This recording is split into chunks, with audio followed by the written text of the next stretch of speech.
समर्थक आमच्या. तर डॉक्टर बाबासाहेब आंबेडकर सेवा समिती कुडाळ या संस्थेच्या वतीनं या ठिकाणी पदाधिकाऱ्यांनी उपोषण चालू केलेलं आहे. या उपोषणला आंबेडकरी चळवळीतील ज्येष्ठ नेते शिक्षणतज्ञ विश्वनाथ कदम सर यांनी सदिच्छा भेट दिलेली आहे. आता या उपोषणाचे जे प्रमुख आहेत सखाराम नाना नेरुरकर यांच्याकडून जाणून घेणार आहोत. नेरुरकर साहेब, आपली नेमकी मागणी काय आहे?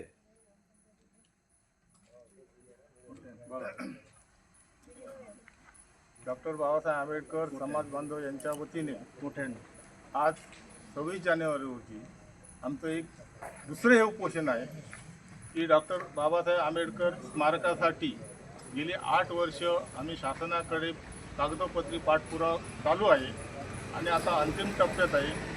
आणि ही मागणी प्रशासनाकडे आम्ही लावून धरलेली आहे की कुडाळ तालुक्यात बाबासाहेब आंबेडकरांचं स्मारक व्हावं असे सगळ्या समाज बांधवांची इच्छा आहे.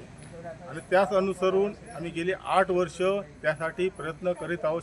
प्रशासनाकडे कलेक्टर साहेबांनी प्रस्ताव पाठवलेला आहे की ही जागा शासकीय मालकीच्या ती मोफत देता येत नाही, तर 99 वर्षाच्या करारावर नाममात्र 1 रुपया भाडे तत्वावर ही जागेचा प्रस्ताव कोकण आयुक्तांकडे पाठवण्यात आला. कोकण आयुक्तांनी कलेक्टरांची जी मागणी आणि आमची मागणी आणि तो प्रस्ताव मंत्रालयात पाठवण्यात आला.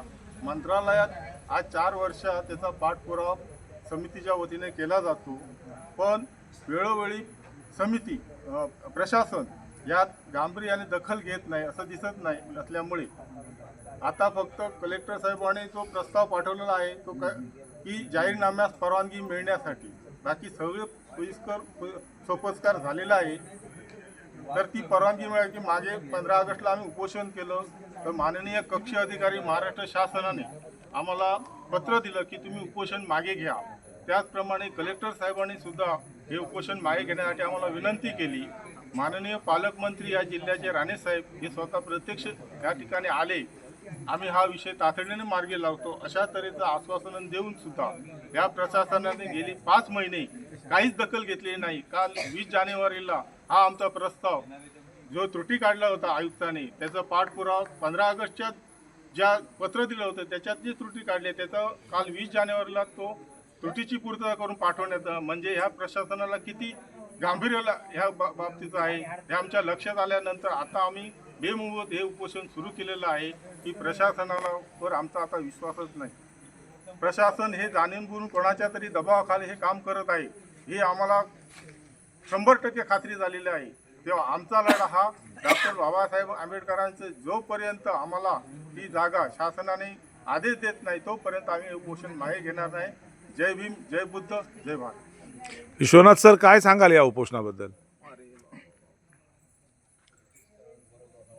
सरकारने सोडवला पाहिजे प्रश्न.